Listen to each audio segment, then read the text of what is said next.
Today's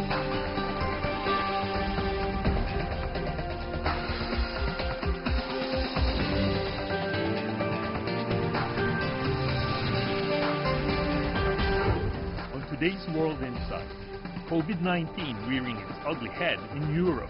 We talk to health experts on the front lines. What's the prognosis? And a Europe travel ban, virus testing woes, and battered stock. The U.S. response to COVID-19.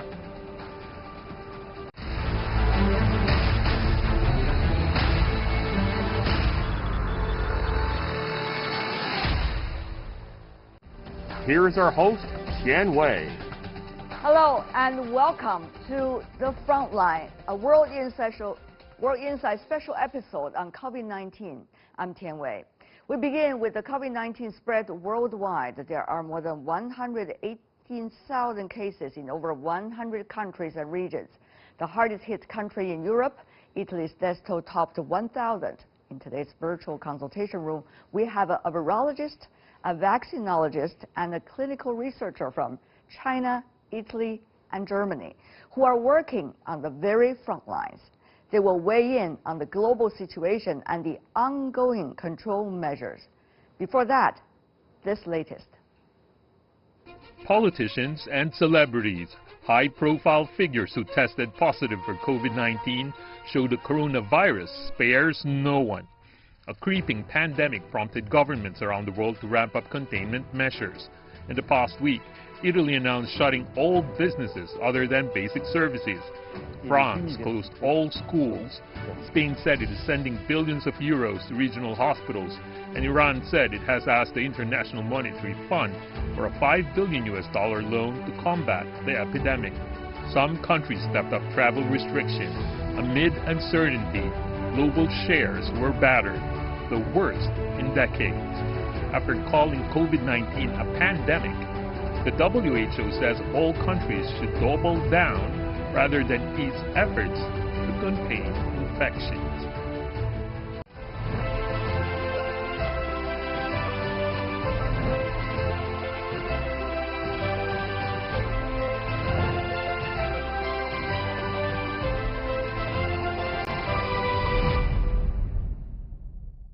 For more on the COVID-19 pandemic, joining us in London is Dr. Elisabetta Groppelli, a virologist and lecturer in global health of the Institute for Infection and Immunity with St. George's University of London. In Hanover via Skype, we have Tanvi Kara, who is a clinical researcher of the University Hospital Essen.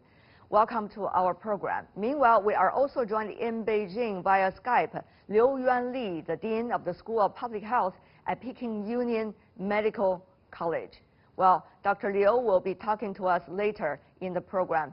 Let me jump directly to our questions. Really, the latest situation in Italy and Germany are both concerning. Dr. Groppelli, even though you're based in London, you've been following everything in Italy. Tell me more about that.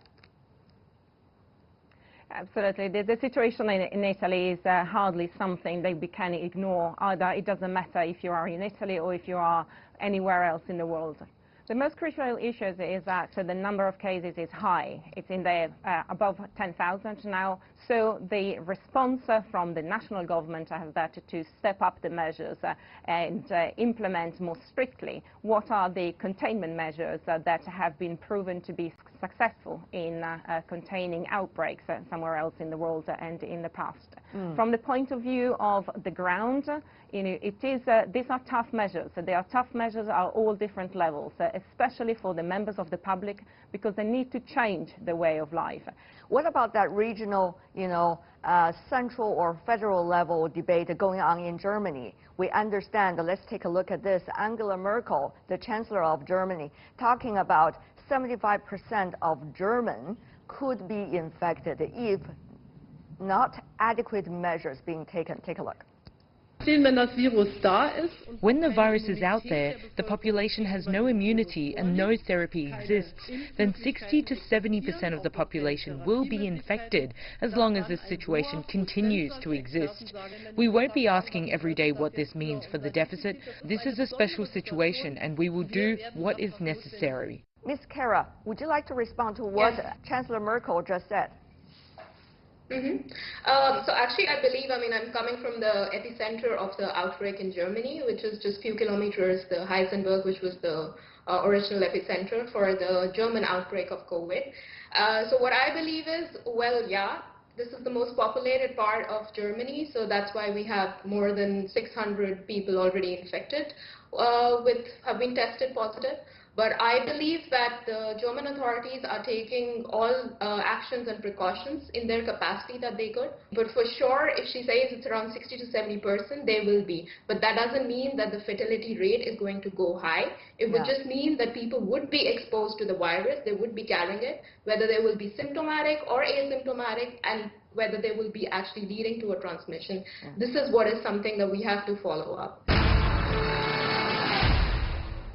Earlier, a post put on Facebook account by Dr.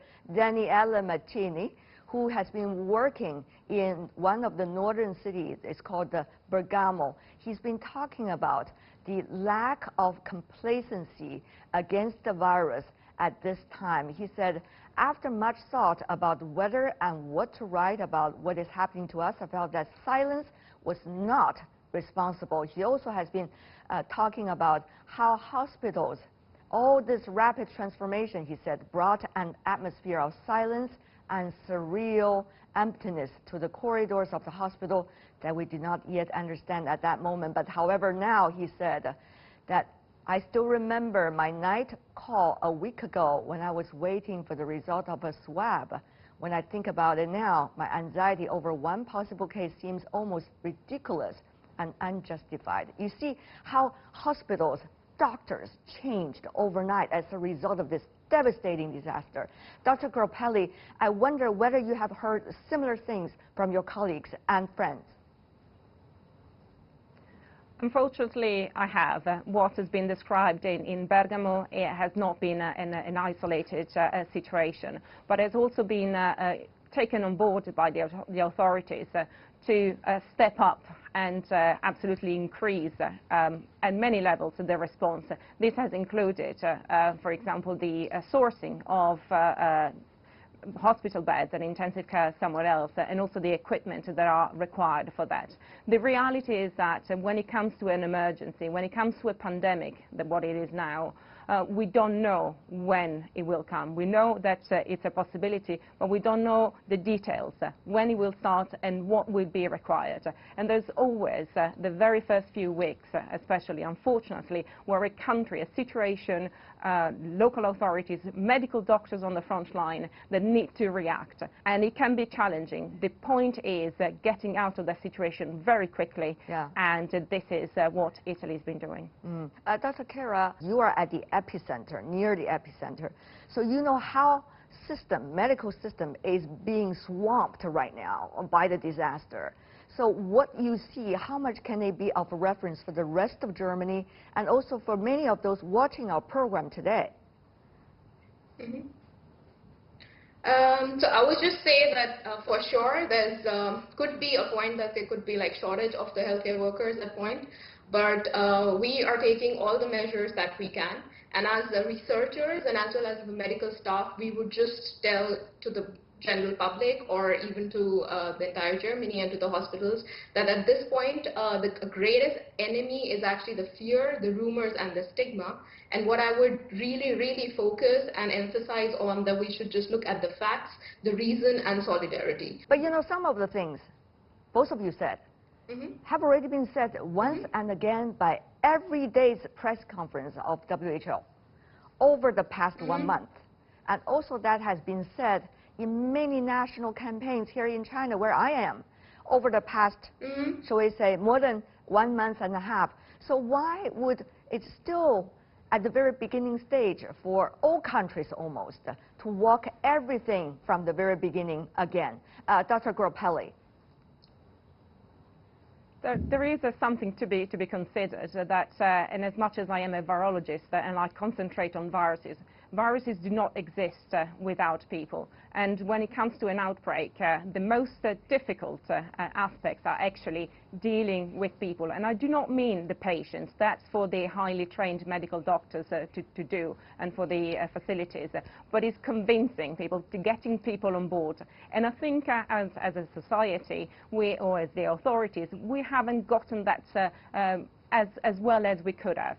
But I think the message now has to be heard loud and clear, and there is no space for thinking that this is not a serious problem. This is a pandemic, and we all need to understand that. Yes, indeed. Tammy Cara and Elisabetta Groppelli. Elisabetta, you want to stay with us? Meanwhile, we want to say thank you to you, Ms. Cara, from Germany.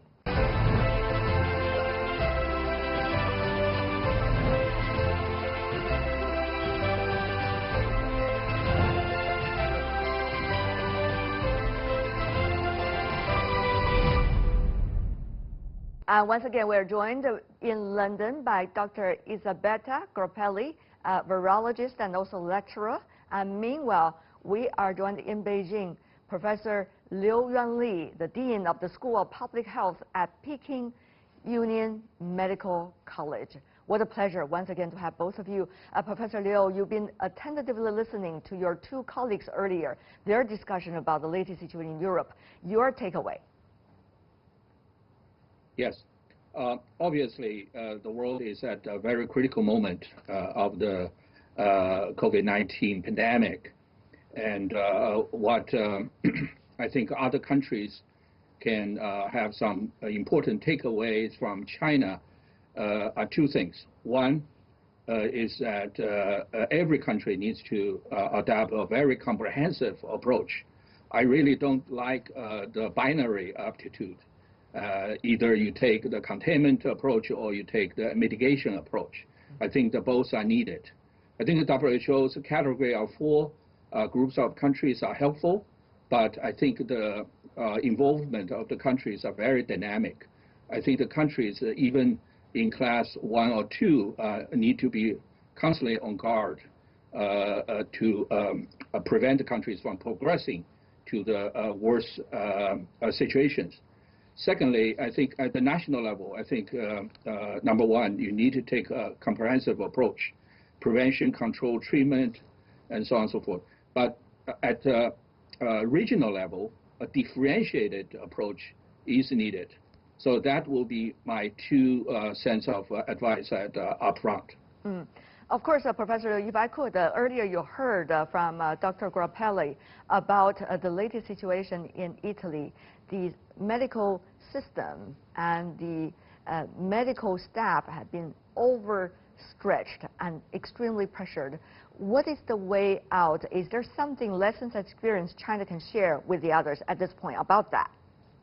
China mobilized nationally to send more than 42,000 healthcare workers to the aid of Wuhan, Hubei. And that, of course, was a big help. So I think the whole country, Italy, need to be mobilized, and the other areas has to come to rescue in the hardest hit areas to prevent the transmission. Dr. Groppelli, are those applicable in Italy, you think?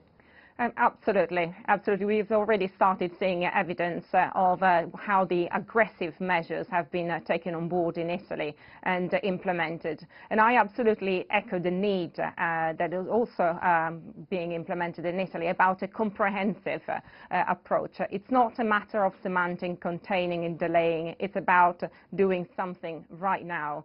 But it's also comprehensive in terms of general. There is no sector of society and of the country that is not going to be affected by this. And therefore, the pandemic word is the best word, because it actually means for everybody. And the approaches and the aggressiveness of the approaches need to come from a comprehensive and general point of view. But on the other hand, I want to invite your opinion, both of you, is about the unfortunate choices people have to make. Now, when the hospitals are overwhelmed, when you have very limited number of doctors and nurses compared to the number of patients that have to be attended at various levels of symptoms. So how would you prioritize what lives to save? Unfortunately, I'm saying that, but that is the reality people have to deal with every day. So Professor Liu, from China's case, yes. Wuhan, overwhelmed, you were providing the critical advice to the Chinese central health authorities on a daily basis. So what is China's way? And Dr. Groppelli, what about that debate and also practice in Italy?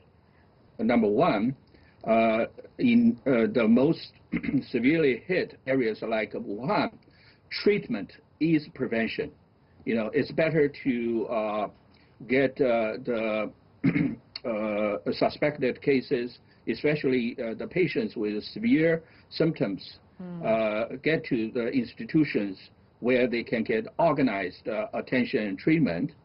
But number two, we also realized that the severity as well as the case fatality ratio is closely related to the underlying diseases, such as the cardiovascular diseases, diabetes, hypertension, and so on and so forth. So the triage system needs to take into account not just whether they are confirmed COVID-19 or not, but also what type, to what degree they suffer from the underlying diseases, other diseases. China has been put on its own national resources. I mean, of a whole nation, 1.4 billion, but if you look at the size of Italy and the resources it could tap into, probably it's going to be difficult to start something immediately and for the long term. But Dr. Groppelli, what do I know? You know much better than I do. Will what Professor Liu said apply to your system, and also what has been the practice Italy used in order to deal with it? Do you have to choose between certain social groups, age groups, when it comes to what life to save and how to save it more efficiently? We have heard personal experiences from medical doctors in Italy on the front line. And the reality is these are highly trained professionals, especially when it comes to intensive care. And they are used to asking themselves what's the best practice for the patients they have in front of them. Clearly, the situation of an outbreak is a heightened and stressful situation, but these questions have been asked routinely, and they are required by their own professions. And so they have quite a lot of experience in dealing with that, keeping a reasonable and a cool head and active effectively. In terms of the situation in Italy as a nation, as a country, we need to remember that at the moment the worst hit region is only one region, or it is spread over only part of the country. And this is particularly important because it means that at the moment there are other parts of the country that can help. They have two major targets at the moment: help Lombardy, for example, in sharing their capacity, in lightening their capacity, and also the other most important thing that they have to do is remain with lower cases. So very high cases in one region, but there is capacity in the other regions, and this is what needs to be done, is shedding the load and preventing the free regions at the moment to make the situation worse. Right. Go ahead. Yeah, Tianwei, may I add, I really want to call our attention to the importance of getting the airline workers involved. The Director General of WHO said it best: we really need all of the government and all of the society approach to deal with the world pandemic, COVID-19. So in China, the community workers, the volunteers, and so on and so forth, are very important, unsung heroes in the current success of bringing the crisis under control, more or less. So I think airline workers and social organizations, trade unions, and church groups, and so on and so forth, can be mobilized.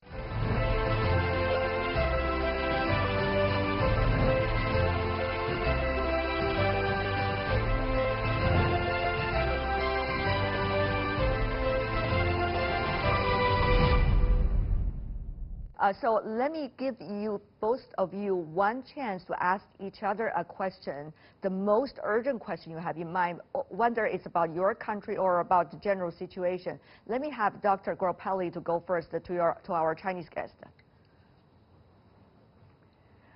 Thank you. The advantage of going first. I would like to ask, Professor, your opinion on testing and how much testing has helped China to flatten the curve and curb the outbreak. Professor. Yes, I think it played a very critical role, especially at the containment stage, to basically block the chain of transmission from epicenter of Wuhan to other parts of China. So China adopted a very quick testing approach, and that really helped not only quickly to slow down the transmission of the viruses to other parts of the country, but also within the most affected communities in Wuhan and other Hubei regions. Now, Professor Liu, you have a chance to ask Dr. Yes. Groppelli.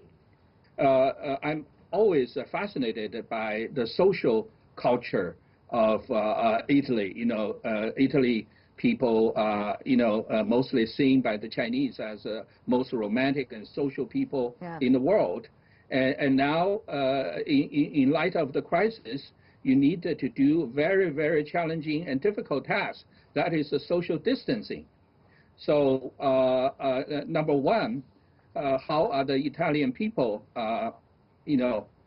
dealing with that necessary and very comfortable, untraditional ways of interaction? And second, whether the psychological stress and mental health problems might be some concern to you. Doctor. Absolutely.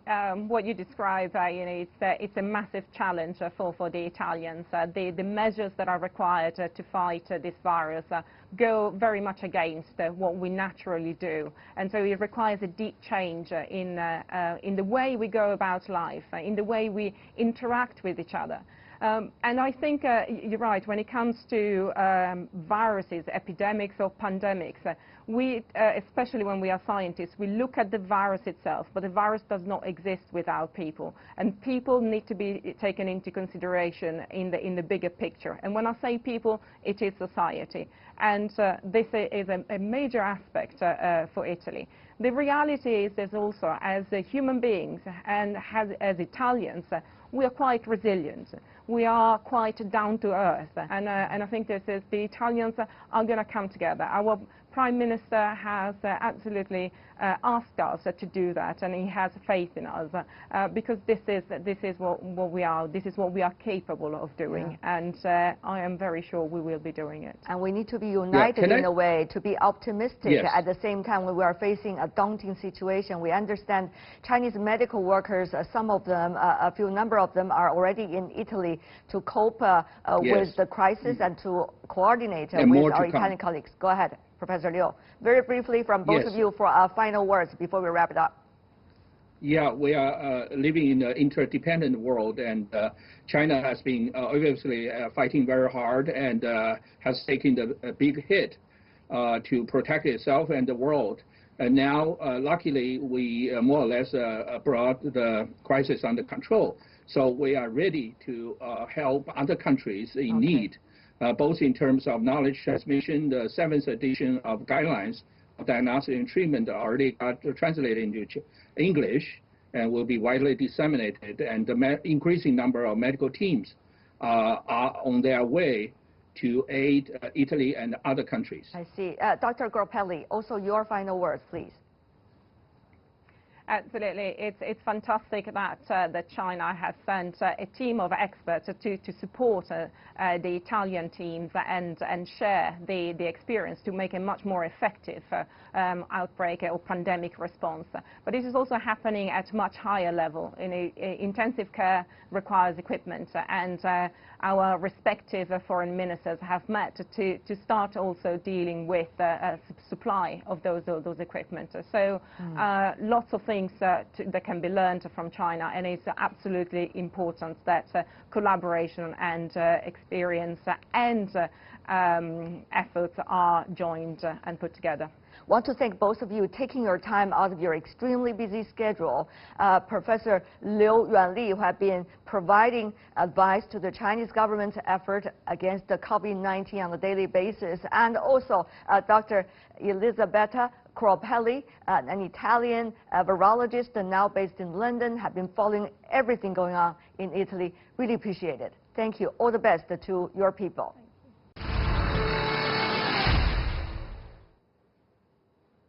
And that is our special episode, The Front Line, on the fighting against the COVID-19.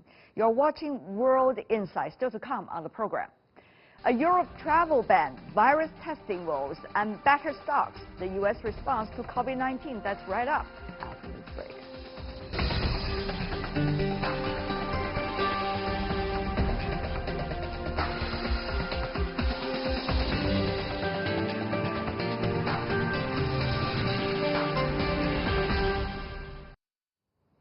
Welcome back. You're still watching World Insight. I'm Tian Wei. Let's turn to the United States, where over 400 new cases were reported as of Friday, bringing the national total to over 1,700.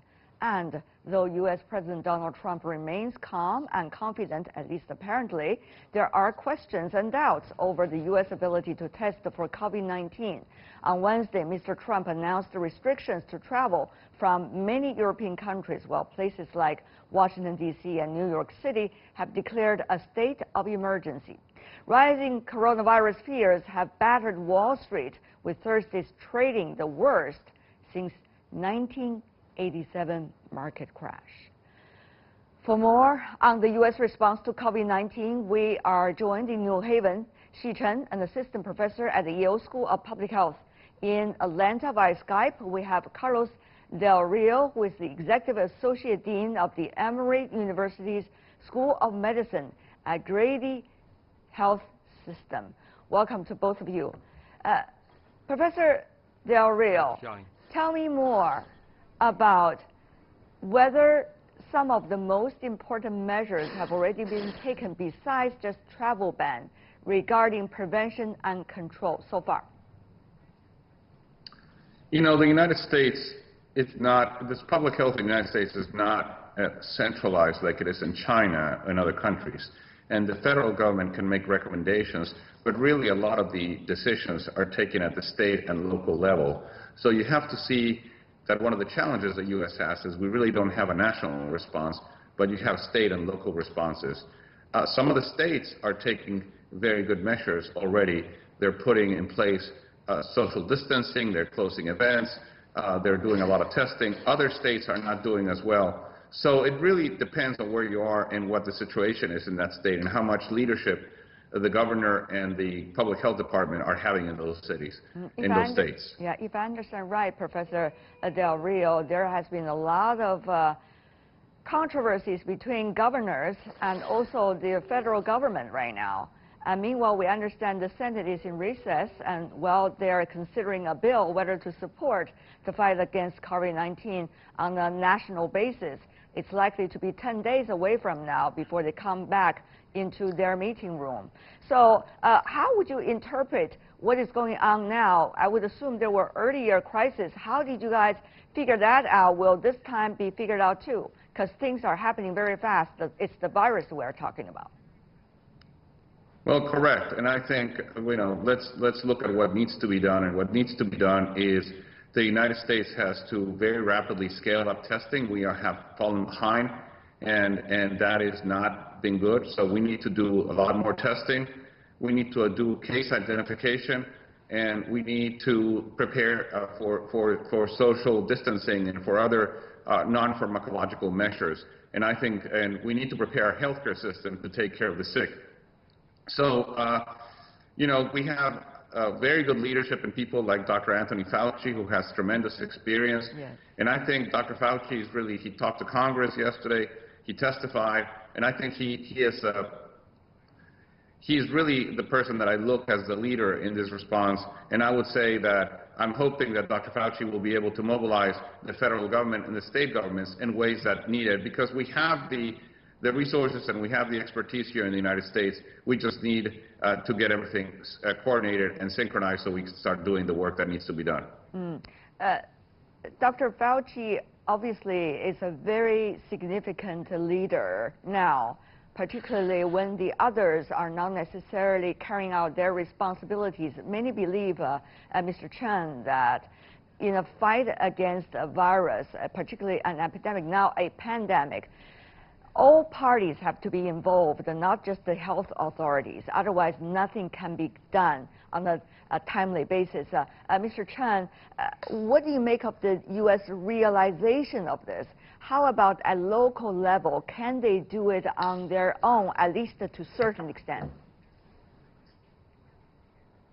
Yes, as another panelist already mentioned, the U.S. is very much decentralized, not only for the healthcare sector, but also economically. So now it's currently still very important to enforce social distancing, so it's necessary to cut down or reduce the social gatherings and try to suspend those activities. And those things will hurt the local economy very much. So, but no local government officials would like to be the first mover. So it's very important to have like a centralized or federal government to step in to put up front a stimulus package to stimulate some government to move first, then to try to persuade others to move towards the same direction. So that's very important, not only in the health, but economically. So I think also for the healthcare, besides healthcare sector, as we mentioned, a lot of American people are living on the subsistence social safety nets. So it's very important to take care of their basic interests. For example, the closure of the schools and the health insurance coverage. Those arrangements should be made at the federal level and the local official level. Right. Professor Del Rio, if we look at some of the case studies already done in some countries which were in the fire earlier, China, of course, is one of those, but China is a huge country. If we look at South Korea or Singapore, for example, South Korea and Singapore, both private sector plays big role. South Korea particularly, but they have quickly centralized their system to fight against COVID-19 and be able to do tests on a huge basis and be able to come out of at least the current stage of crisis. Mr. Del Rio, I know there are a lot of talk in the U.S. also about what about the South Korean model. Do you think people will be able to really come to a conclusion and work on that? Or are we going to see more bureaucracy debates and political debate in the political year? Well, you know, again, it's very hard.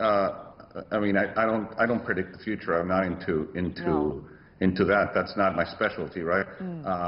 You need to ask somebody who is in Las Vegas or something like that. But I don't do that. What I can tell you is what needs to be done. What needs to be done is, whether it's centralized or not, we need to have more testing. And today, I had the privilege here in Atlanta to speak to the private sector. We have very strong private sector in this city, all the way from Delta Airlines to CNN to you know, UPS and many other big corporations, Home Depot in the city.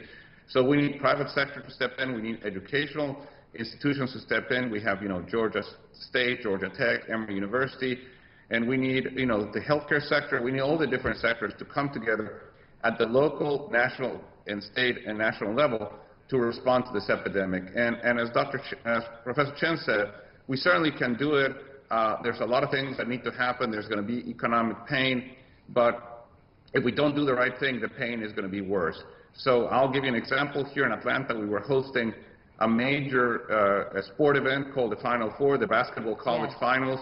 That brings millions of dollars to the city, and the officials from the NCAA, which is the organizing body, listened to a group of experts, including myself, and took the right decision, which is to cancel the game so as to not increase contagion. So we need the private sector, I think, when you speak to them and when you tell them what needs to be done, does the right thing. And I'm hopeful that the Americans will do the right thing because, you know, again, you just need to lead the way, and we need to lead the way. Testing has been a big issue. Professor Del Rio, you keep on talking about that. which is right to the point, because without testing, you will never know the statistics. Without the real statistic, or at least close to real, then you will never be able to find the right policy, contingent measures. So, Professor Chen, about that, there have been so much debate. Words are words, but still they're important, because whether it is a flu or whether it is COVID-19, this is a very crucial distinction. Earlier, people already counted back to last year about the deaths of flu, and also the certain symptoms appeared on the lungs of some of those patients who passed away. And people wonder what really happened. Now, do you think on the one hand, crisis management, emergency, about the medical support being done, but on the other hand, the research can go back and really look at what had happened? Yeah, I would say it's very difficult now to go back to test those already deceased. So there's a lot of conspiracy theory going on, but I think this may do harm to the crisis management. But definitely, when things come better, so it's very much important to go back and check what happened then. But so far, I would say the most important attention should be paid on the treating the patients. As you mentioned, it's still a flu season, so people should get their flu shot. That's very important to free up the medical resources to those really infected by the COVID-19. So this is something I think very important. And take Connecticut, where I live in, for example, and the flu shot rate is very low, and the testing rate and for the COVID-19 is still low. Only 90 tests was done in the last couple of days, very much in shortage, not only for Connecticut, but the surrounding states. So with knowing the real risk at the individual level, people can take necessary actions. They can isolate themselves from the others. I'm not worried too much about like population density. As long as people understand their risk, then they can take actions. They can avoid affecting others in a dangerous situation. Right. Another thing about the resources, medical supplies, and also medical staff, hospitals. Mr. Del Rio, we all understand, given the earlier examples of China, South Korea, Italy, and many others, that it's very much going to be stretched, pressured, and all of a sudden, the number of cases would increase exponentially. So, do you think there could be at least sufficient amount of resources for the possibilities? Well, no, I don't think there's sufficient amount of resources. I don't think, I've yet to see a country, whether it's China or Korea, any other country that has been hit by this virus who has been able to cope with it, and everybody has been overwhelmed. And so to say that you have sufficient resources means you're not paying attention. So no, there's not sufficient resources, but I think again, we need to figure out what to do, and there's things, very specific things that healthcare systems can do to prepare for this. The difference between the advantage the U.S. has is that we know this is coming and it's not a crisis yet. So we have time to prepare for a crisis, and I think we don't have a lot of time, but we have some time. I tell people this is like preparing for a hurricane. We know it's coming, it's going to hit us in a couple days. We don't know if it's a Category 4 hurricane or it's going to be a tropical storm. But we have to prepare for the worst and we have to hope for the best. How are you, for example, in your school, preparing for the worst? If you can give some example. Are you also trying to help with the local hospitals? Is there alliance being built? How will the hospitals be supported by whom? Many things. And in fact, we have Emory University has suspended classes.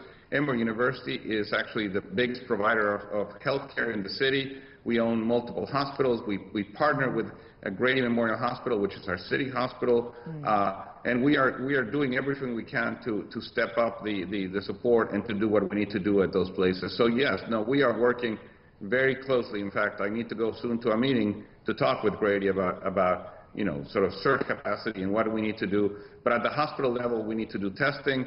We need to do, prepare for telehealth. we need to prepare to treat the patients, we need to prepare areas. So for example, we're looking at some administrative areas in the hospital, turn them into patient care areas. There's a lot of work that needs to happen. It's really complicated. Absolutely. You're talking in a faster speed. I can tell the urgency of the work that you are doing. Professor Chen, also to you, what needs to be done now to provide support even at the local level? Let's just give an example of your school and your colleagues. Yeah, so far, like in Emory, also at Yale, we do not have too many hospital beds. If you look at the official statistics, in the last 10 years, the number of hospital beds per 1,000 population in the U.S. is declining as much as many other countries. Italy is even more prepared, I mean, in terms of per capita number of beds than the U.S. do. But still, Italy is in a deep crisis about this. So I think it's very important at a local level to act fast and act strong enough. So like us, we are, I think the healthcare system are preparing for people, like 5% of people may need ICU care. So this is very important to prepare the care facility for them. And also we are hosting town hall meetings to New Haven residents to make sure that they understand the risk and take necessary measures to protect themselves and their families. I hope it's not too big a gathering, otherwise there could also be some potential danger in terms of the virus. But for now, I want to thank both of you, because I know you guys are working around the clock in order to save lives, to prepare to save lives at least. So thank you so much, and we hope in the future this platform we have established, which is called The Frontline, which is a special episode bringing Chinese medical workers and experts together with medical workers and experts from all over the world on the latest COVID-19, will also feature some of you on the program. Go ahead, sir. I would also tell you that I want to thank, I mean, Chinese colleagues have a lot to teach us. They have produced a lot of articles. We've learned a lot of this disease. So I think this communication with China that has gone through this, China has a lot to teach the world about what to do and what not to do to get over this epidemic. After all, this is a fight, united one, against the virus. Thank you so much, the two of you. Chen, absolutely. Carlos Del Rio, really appreciate pleasure. it. All the best. Pleasure. And that is all the time we have for today. If you'd like to see more, try to find us World Inside CGTN. And also you can check out our YouTube channel, Twitter and Facebook account. I'm Tian Wei on behalf of the team. Thanks for watching.